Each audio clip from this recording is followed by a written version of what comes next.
Hmm.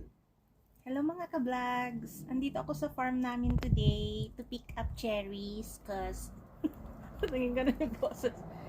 Because it's time to harvest them. Ayan, oh. May asin ako dito and may sili from the garden. And of course, hello? Naririnig niyo ba ako? Tingnan daw natin tong cherry ni Papa. Ayaw.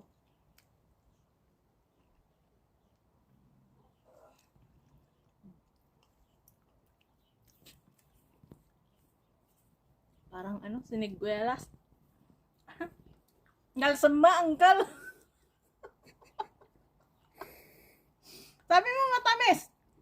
Tamis. Lugi. Okay, another one. Okay, sausaw, suka, mahulitaya.